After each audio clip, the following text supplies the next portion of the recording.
This is the Lowco Hoops Report, covering basketball in the South Carolina Lowcountry. Here are your hosts, Justin Jarrett and Wes Kerr. All right, here we are on another edition of the Lowco Hoops Report. Justin Jarrett, joined as always by Wes Kerr, and we've got a new friend in the house today, Tony Bruin, Tony Red Bruin. You might know him from the Boys and Girls Club in Bluffton. You might know him from coaching basketball all these years. You might know him from watching him play for the Syracuse Orange way back in the day when you were a kid. Who knows when Red Bruin crossed your path, but he joins us on the Lowco Hoops Report. Now coaching basketball over at Bluffton Middle School with our mutual friend Jake Morrow, and you guys are off to a undefeated start, I think, as we speak, going into a big game against Whale Branch Middle. But Red, hey, thanks for jumping on with us, man. Oh man, thanks for having me, Just. I appreciate it. Wes, it's good to see you as always, and I'm happy to be here. Yeah, every now and then, you get one of those teams where it looks like everything's just lined up right. You catch it how those things goes in cycles. So me and Coach Morrow kind of walked into a real good situation, and our hardest job right now is getting the kids to believe it and understand it, and get through to them that you only get these type of opportunities every now and then where everything lines up and you got the, I don't want to say a perfect team, but you've got a great team, and you want to make sure that they live up to their potential.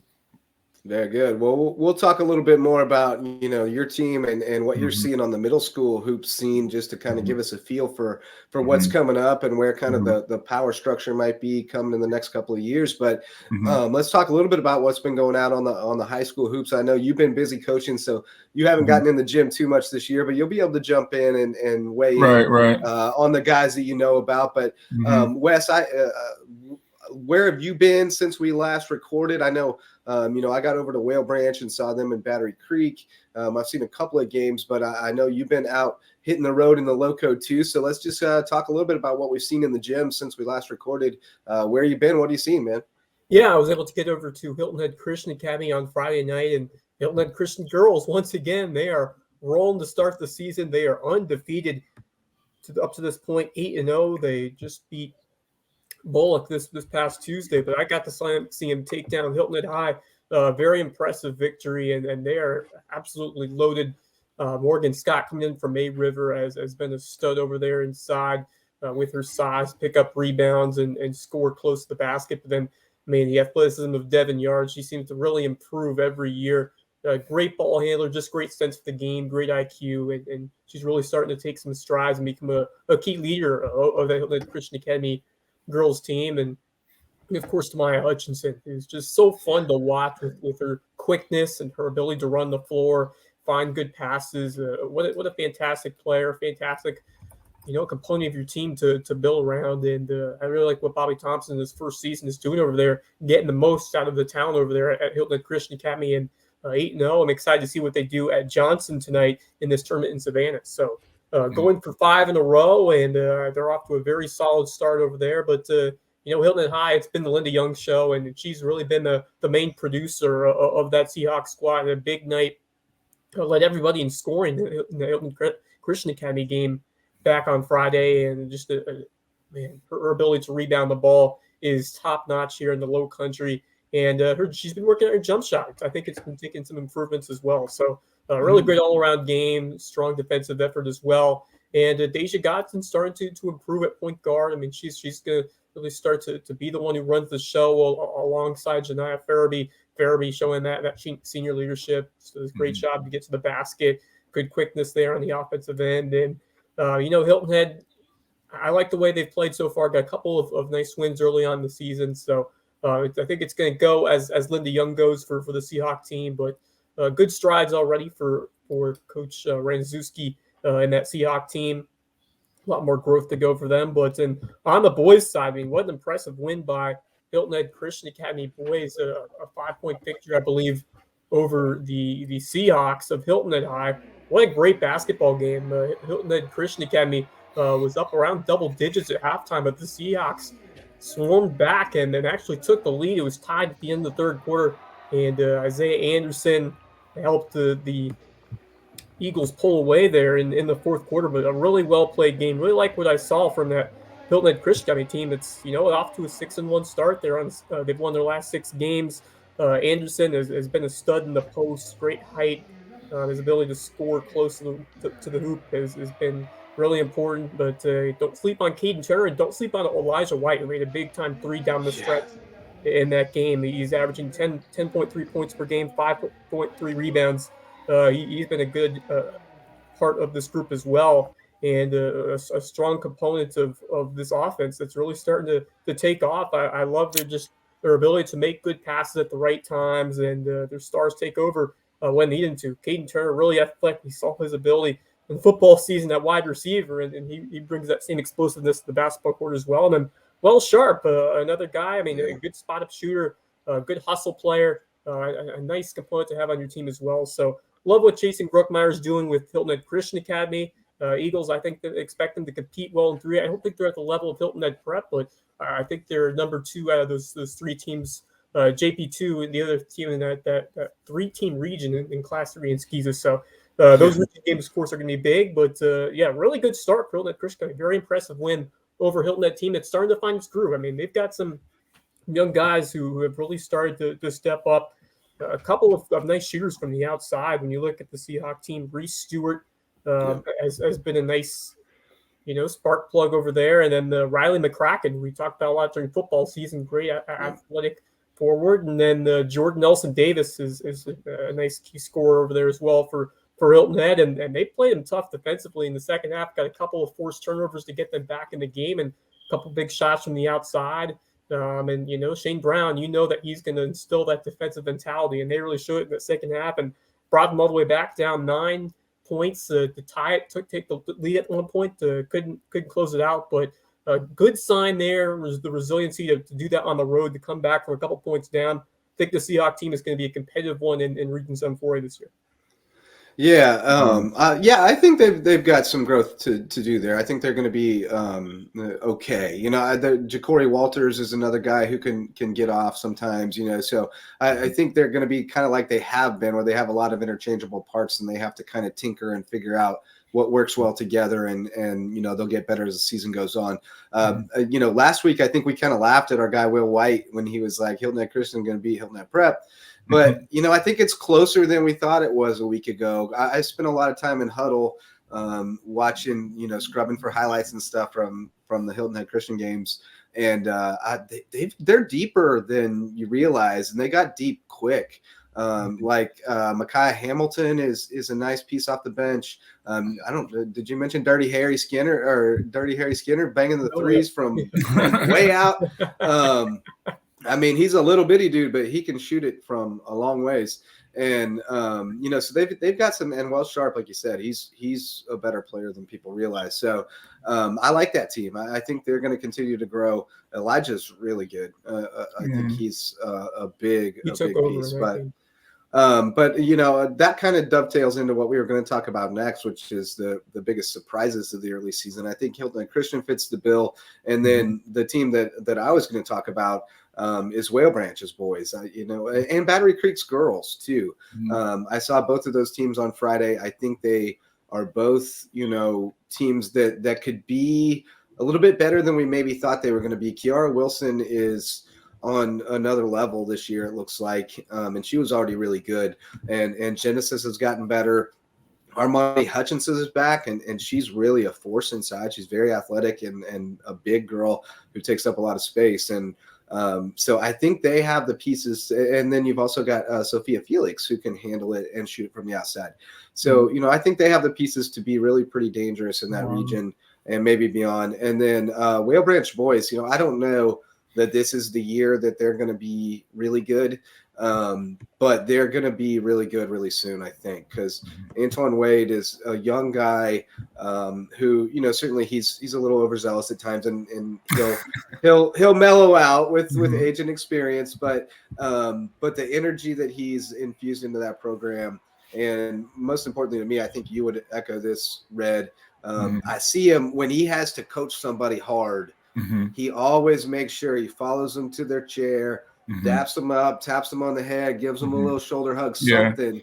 All of that stuff makes a difference. Being intentional about making sure they know where it's coming from and that it's from a place of love.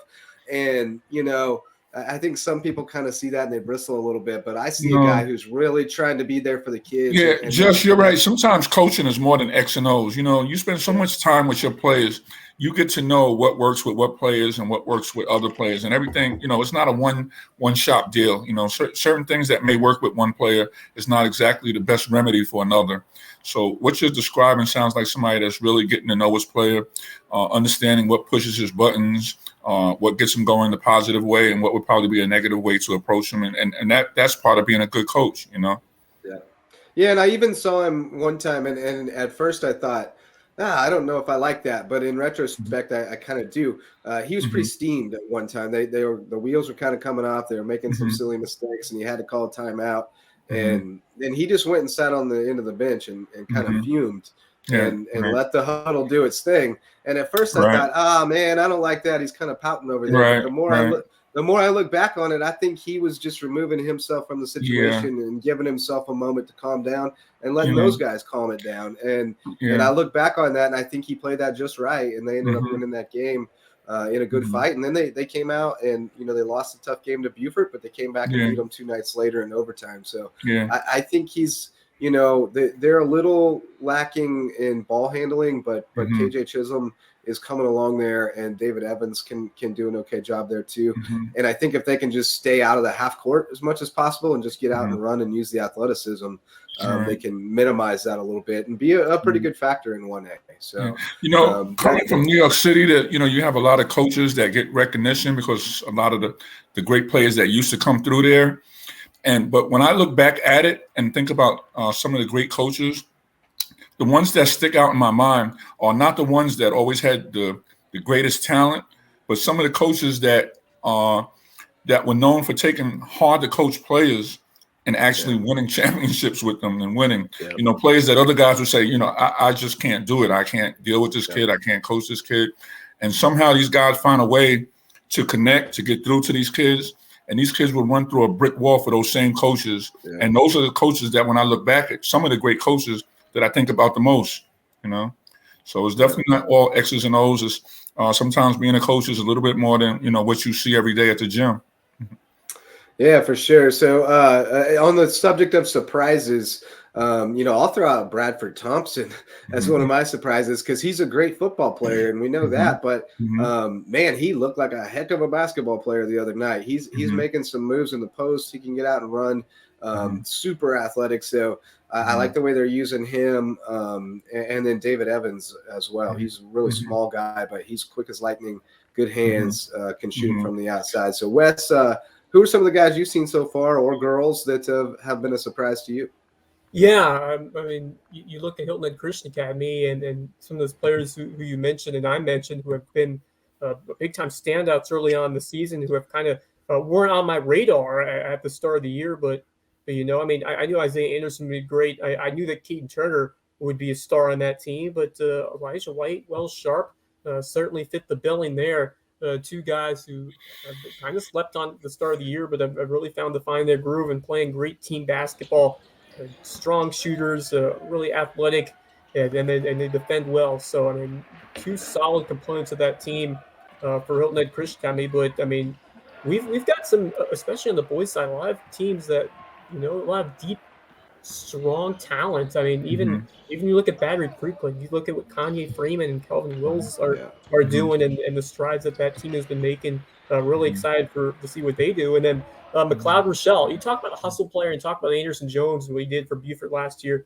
McLeod Rochelle, it seems like he always fits that mold. Doing a great job hustling for boards, playing hard on defense, and something that we talked about what he did and the entire football team did. And it's something to say about the winning culture. When you win a state championship in football, translates over the basketball court. Exactly. Yeah. Hey, Wes, speaking about football players that play basketball, have you had a chance to see Bluffton's Jalen Linder yet? I know he's a great football player, but I've had the opportunity to coach him basketball-wise, and I thought that he had the potential to be a pretty good basketball player too. Have you seen any of him this year? I have not, but I will on Friday. Friday and Saturday, I'll be at Bluffton because they'll play Richland Hardyville or Richland High School, and then they will play Wade Hampton. That's a very good Wade Hampton team. Speaking of surprises, I mean, look at Wade Hampton, what they've been doing. Obviously, you knew that they were a factor, but to be number 3 in Class 2A, I mean, that's saying something. And they have found their groove early on. But you're back to your point in Jalen Linder. I mean, what an explosive talent and the height, the athleticism to run down the lane and score and defend hard every possession. And, that quickness and size. I mean, it translates to the basketball court from that mold as a wide receiver. And we talk about time, all those great basketball players turn tight ends in football. I mean, there's, but in Linder's case, really fun to watch him on the football field. What a great year he had under injury. But I mean, you look the potential that he has on the basketball court this year with his kind of explosiveness that we've seen already on the gridiron, translates well to the basketball court, and I cannot wait to watch him play twice this weekend. So, a lot of excitement for Bluffton, both on the boys and the girls' side, and of course the girls with Takoya Hayward, Katie Rodney, that terrific core over there at Bluffton. I saw a little bit of them the other day against Military Magnet. And they look really good. They had them for a while. They were right there with them, and that's a strong team too. Military Magnet. So I think Lonnie's got a good crew this year. Yeah, no doubt. And you mentioned Ridgeland there, Wes. I think Ridgeland is looking to have a bounce back year this year. And Red, you probably know a bunch of those guys. I think you probably coached a bunch of those guys coming up through the Ridgeland Hardyville schools. But I've been there so long, Justin. I've started coaching some of their older brothers, and then got to the point where I was coaching the sons of some of the fathers that I was coaching. So I'm giving away my age here, but I've been with Jasper a long time in Ridgeland, and I love those guys. And so let's talk a little bit about that team, because they lost by 1 to Bluffton to open the season. Then they beat Battery Creek, and then they split with May River, lost the first one, but won the second one. And I always like to look at that because, I think when you lose to a team and then you come back and beat them a few days later, there's something good's happening there. You've seen some growth over that period. So I think that's always a good sign. What do you know about those guys? Dylan Pryor's been kind of leading them. Kaylin Riddle, Javian Harris has been really leading them. Do you know any of those guys have been with the program all the way back to the middle school and the travel team and everything. So they've played together for a while, and I think they're just now starting to put it all together. Really, those guys are what you call gym rats. They love playing basketball. So what they may lack in some of the other things with some players, they make up for. And they're loving the game. They're willing to put 100% in. They're the first guys to practice. The last guy, you literally got to throw them out the gym. So those guys will be competitive with no matter who they play, because they just love to play basketball. All right, very good. Anything else you wanted to get to, Wes, before we get to a break, and then we'll come back and talk more with Red. Two more teams that I wanted to shout out here before we go to break. But Colleton County, under the radar, the boys have been terrific to start the season.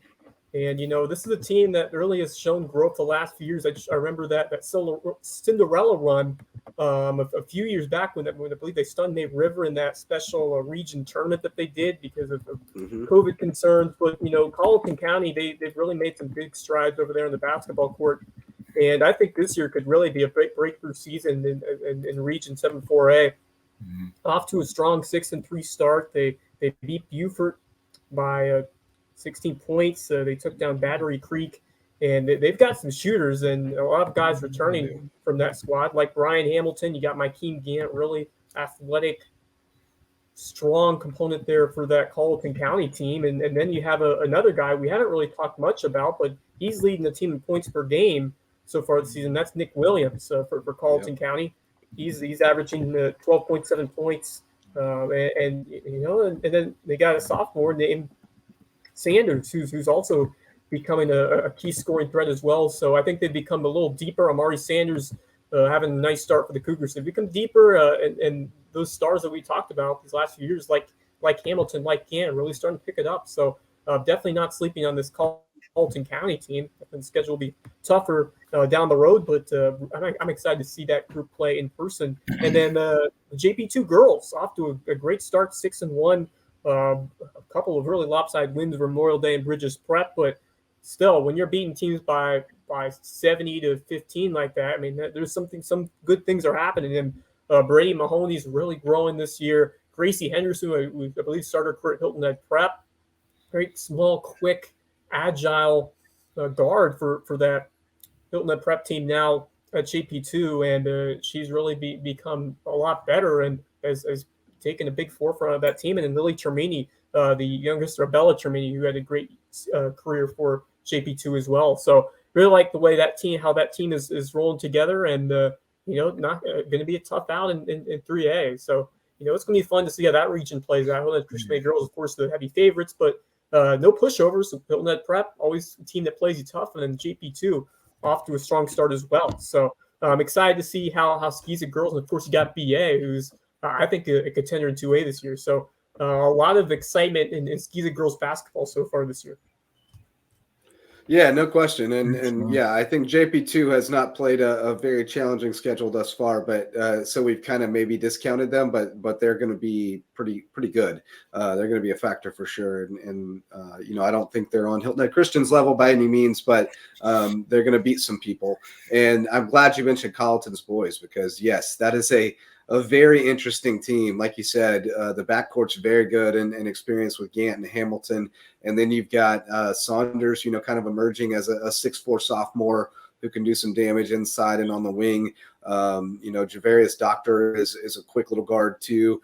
Nick Williams is another wing power forward type guy. And then you got a bruiser in there with DeMar Bodison, who will just get you some ugly rebounds and make it hard on the other team's post players. So I like that team a lot. I think they're very interesting in that region where, James Island is probably the class, and I think Lucy Beckham is right there with them. But I think Colleton could be right just a baby step below that and maybe surprise some people. So going to be fun to watch that unfold. I'm looking forward to getting into some region play after the holidays. So let's take a quick break and hear from our sponsors, and then we'll come back and talk a little more with Red and promote and do a little promotion for our podcast, Red's Barbershop. That's right, Red's Barbershop. None other than Jay Billis just earlier today. So we'll be back with that here on the Lowco Hoops Report after the break. Hey, Lowco sports fans. This podcast and all of our great grassroots local sports content are brought to you thanks to the support of local sponsors, such as Nicholson Law Firm. Our very first sponsors are still among our greatest supporters. Thank you, Tiffany and Ryan, for all you do for our community and for Lowco Sports, the official real estate attorneys of LowcoSports.com. Local Pie. They sling some of the best pies on Hilton Head and in Bluffton, and my kids say the mac and cheese is the best in town. They're big supporters of local sports and LocoSports.com. Check out Local Pie. Hospice Care of the Lowcountry. It's your only non-profit hospice provider in southern Beaufort County, and they've been serving our community since 1982. Because it's not about death, it's about life, and everyone deserves to die with dignity. Hospice Care of the Lowcountry. Homegrown home inspections. If you're buying or selling a home, you need an inspector who puts his clients first. Jan Lucas and his team would rather tell you the inconvenient truth than give you reassurances that will cost you down the road. Star Home Services. If you don't feel like cleaning, call on Carla and her team from Star Home Services to take care of the dirty work and get your house looking spotless again. They're the official cleaning company of LocoSports.com. Hilton Head Prep. We tell you all about the Dolphins' accolades on and off the field, but did you know that Hilton Head Prep ranks among the top 2.5% of schools nationwide? Visit hhprep.org to see what the #1 private K-12 school in Beaufort County has to offer. DDS Web Design. Designed in Hilton Head. They design, code, and optimize your web presence to get you found online, and they proudly support grassroots local sports coverage in the Lowco. Thank you, DDS. 4M Metals, one of our oldest sponsors, still supporting us after all these years. Let 4M Metals be the difference in your roof. The advantages of metal roofing include energy efficiency, weather protection, and longevity. Call 4M Metals. American Wood Reface. Imagine your dream kitchen at less than half the cost. American Wood Reface can make it reality. Call Ben and the team at 843-815-6700 for an estimate. And if you go with American Wood Reface, let them know Lowco sent you. Jay's Barbershop in Ridgeland, a barbershop for the people. Great cuts, great people, great conversation at Jay's Barbershop. Check them out. They're a sustaining sponsor of Lowco Sports. And of course, you, our listeners, viewers, and Patreon members. You can support this show and everything we do at Lowco Sports with a pledge of $1 or more per month at patreon.com/LowcoSports and get early or exclusive access to all of our local sports content as well as exclusive Lowco swag. Go Lowco! All right, back on the Lowco Hoops Report. Thanks so much to our sponsors, and thanks to Red Bruin for jumping on with us. I know you got to run here in a few minutes over to the Boys and Girls Club to celebrate. Yeah, we got Santa coming to town. We got Santa. Oh, yeah, we got the big festival. Things ready for Santa. They're so excited over there. I can't even explain it to you. Well, tell us a little bit before you go about about the middle school scene here, because certainly you're coaching the Bluffton Middle Boys, and you guys are off to a great start. But that means you're seeing all these other teams that are going to be feeding into our high schools here. So who are some of the players that have impressed you, and where are we going to see the power here in a couple of years? It's funny that you guys just finished talking about Collington, Wes, because we just finished playing them. They've got some up and coming players that leads me to believe they're going to be a good team in the future. They've got a big guy that was stepping out, hitting some threes, and they've got a good little point guard. So I think that's going to carry over as those guys make it to the high school level. But we're fortunate this year. We kind of lucked up into a pretty good already squad left there for us. We've got a guy named Cordell Stewart. He's about 6'2". And still growing. I mean, he runs the floor. He's probably. He has a high school body right now. He's probably one of the strongest middle school kids I've ever seen. He's leading us in rebounds, and he'll step out and make a jumper every now and then. But we don't want him to get too happy with that right now. But he's really talented. We've got a great point guard on Cordell Ford.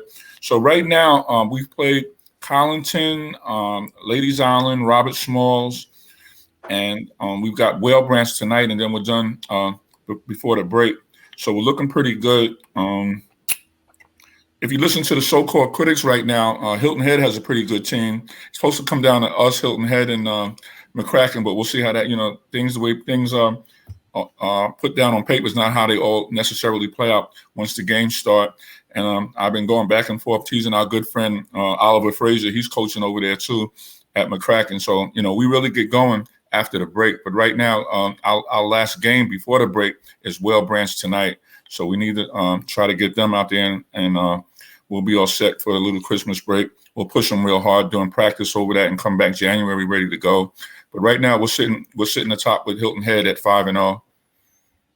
Very good stuff. So that means that gives us a little glimpse of what we're going to see here in a couple of years, at least on the boys' side. Yeah, Bluffton's looking strong. Hilton Head is looking strong. I can't tell you about Whale Branch until tonight, but like I said, we've beaten Robert Smalls, we've beaten Ladies Island. So almost done with the first round of the round robin, and we gotta wait till after the holidays for the showdown with Hilton Head. Yeah, that's when it all gets for real. Yeah, and I love doing the middle school kids. They haven't really had a chance to form super bad habits yet, so we can still catch them and get some of those good fundamentals.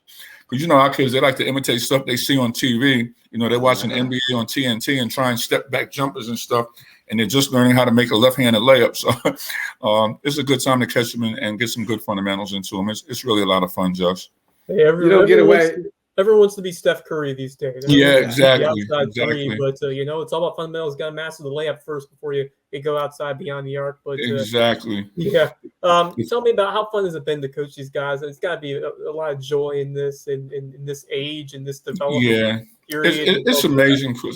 It's still pure basketball right now, too. I mean, the first thing, though, it's kind of funny that you said that about the Steph Curry thing. The first thing we had to do is when we set it in and we have a practice and we're running a fast break drill, and their idea of a fast break is to get an open look three. Like, no, that's not the way. That's not the way the game is going to be played with me and Coach Morrow. Our idea of a fast break is going to be a layup or the closest shot you can get to the basket. So, it's It's fun. It's change. It's getting fundamentals into them.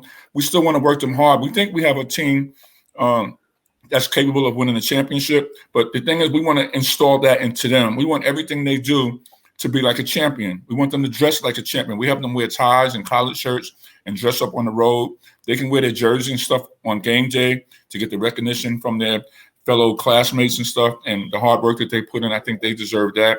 But when we get on the bus and we go to Whale Branch and we go to Collinton and we go to Hilton Head, we want these guys dressing up and walking like champions, talking like champions, acting like champions.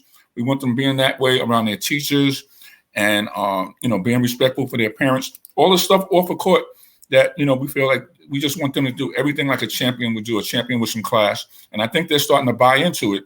And now that we're really, 5-0, and they're buying into the offense and the defenses that we're teaching them, I think now they're actually starting to buy into that other stuff that I was just talking about as being a champion on and off the court. Very good stuff, man. We appreciate everything you're doing out there, not only coaching hoops, but with the Boys and Girls Club and just, being a mentor to this next generation. It's good stuff, man. And we enjoyed having you on the show. And I always enjoy Red's Barbershop. So everybody check that out. Red came to me a few months ago and said he wanted to make a podcast. And I said, hey, we know how to do that. Yes, so, you do. We've had some amazing guests, and it's been a lot of fun. And I look forward to keeping it rolling for a long time, man. But we know you got to go hang out with the kids. Right. And I want to thank you guys for having me. You guys do a great job of getting our kids the publicity that they deserve for the hard work that they're putting into the game and getting the word out about what they're doing. And I just enjoy being part of it. And I just want to thank you guys for what you're doing. I got to run now and get things ready for Santa Claus coming at the Boys and Girls Club, though. Right on, man. Keep doing what you do. Thanks so much, Red Bruin. And we'll let you get out of here. All right, Josh. All right, Wes. Have a good one, guys. Take care. All right, Wes. Well, great to have Red on the show. He is an all-star in every way. I mean, I got to know him a long time ago when he was assisting Greg Elliott over at Hilton Head High. And that was many years ago, and we've developed a friendship over the years, and it's been really fun, getting to make the podcast with him and getting to connect with all these people or be in the room when he reconnects with all these people that from the basketball world that he's made connections with and relationships with. So very cool stuff. And we'll show you a quick clip from our latest episode of Red's Barbershop that it will be coming out soon with Jay Billis. And then we'll be back for Wes and I to name our players of the week here on the Lowco Hoops Report. Jay, tell me a little bit about, how you and Red crossed paths and got to know each other, and then we'll dig a little bit deeper as we go here. Well, it was from 40 some years ago. I got recruited. I grew up in Los Angeles, and Jim Boeheim recruited me to come to Syracuse. So I took a visit there. It was I came down to Duke, Iowa, and Syracuse, and took a visit in October. It was the coldest place I'd ever been, and it hadn't snowed yet. Yeah. So I'm not sure how much of a fair fight it was, LA versus Syracuse. But Boeheim would call me whenever the weather was nicer in Syracuse than it was in LA. So I didn't hear from him very much, which is kind of nice. We could have used you, that's for sure. That's for sure. I got to tell you, Jay, though, in trying to do my homework, and following the footsteps like you do, I was so impressed at some of the things that you've accomplished. I mean, I know people hit certain points and do certain things and they get satisfied with their laurels, but you're like one of those guys that just seem like you're never satisfied. You hit one thing and then you seem to go on to another and another, and it's just incredible. I got to give you that.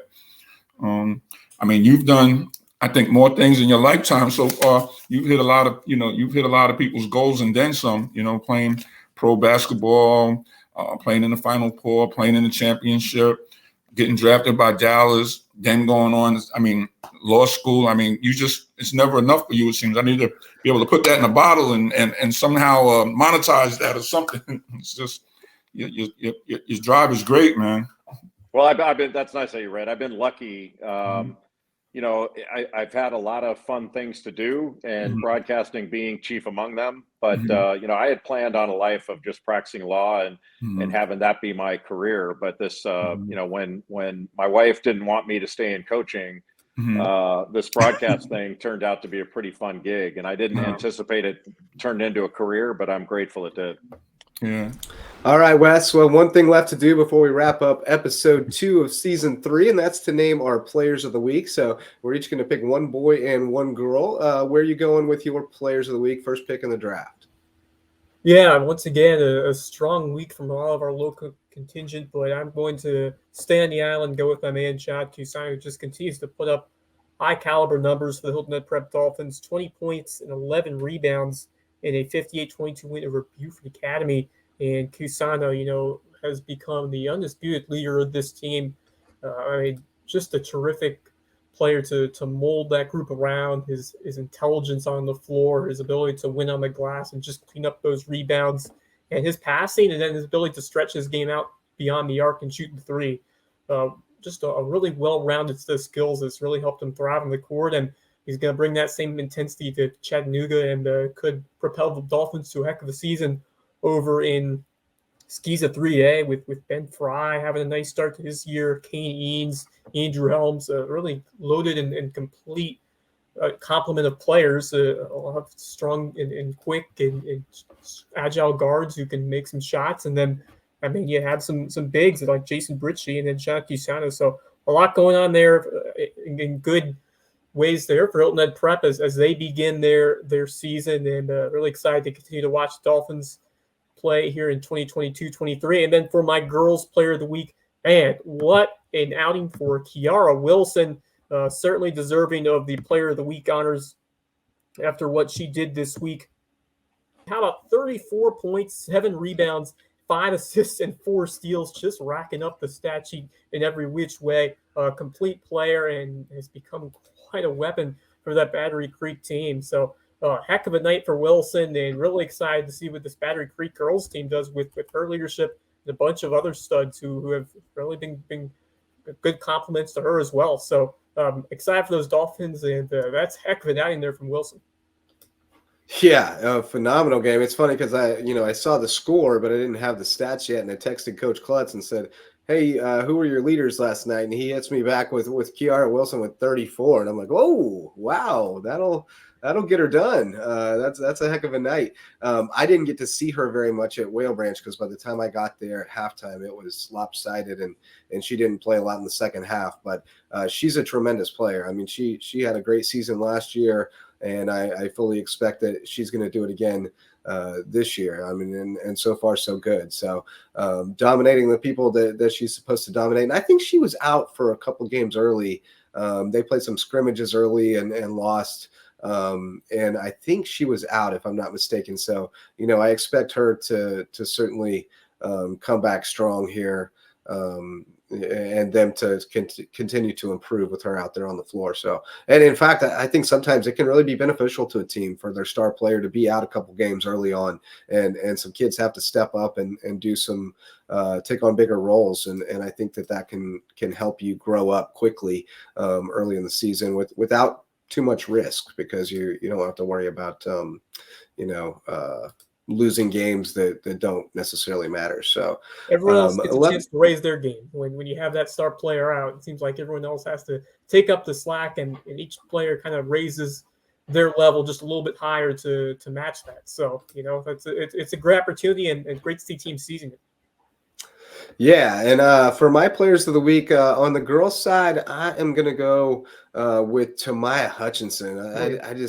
I watched a lot of their huddle this week, and she just stands out, man. When she turns it on, she's got a different gear than not everybody on the court does, and Devin Yard does too, and they can run it together, and that's what's impressive. But I really felt like Tamaya took over late in that Bullock game. They were getting pushed for 3 quarters by Bullock, and then once she took over, that was that. She finished with 21 in that game, had 19 against Frederica and 13 against Hilton Head. She stuffs the stat sheet every night, had 14 boards against Hilton Head, 11 against Bullock with 5 assists. She averages 5 or 6 assists a game, 4 or 5 steals a game. It's just she's a complete player. And Red and I talked to Jay Billis earlier today, and Red always asks these guys what advice they have for kids who might be listening who want to get to the next level. And Jay talked a lot about kids work on their individual skills on the ball so much nowadays, but the vast majority of the game, you're not on the ball. You don't have the ball. So, that doesn't always translate to the 5-on-5 game. Tamaya Hutchinson understands how to play team basketball, and you see the way that she moves without the ball, the way she directs traffic, directs her teammates. I think that really takes Hilton Head Christian to another level when it comes to crunch time. So she's my player of the week. And on the boys' side, I was going to go with Elijah White, but I feel like I can't just give all the love to Hilton Head Christian. So I'm going to have to pivot off of that. And I'm going to go with Javian Harris from Ridgeland. I got to see a lot of the highlights thanks to your co-host on Lowco FC, Misa Garzone. He got me some highlights. And, Harris was not really a guy that was really on my radar. But he's a baller. He's very smooth. He and Dylan Pryor had a nice thing going, had a nice little give and go, and he splashed a couple threes and he can get to the basket. I think that Ridgeland team is going to be a good sleeper in 2A and could be a pretty good team by the end of the year.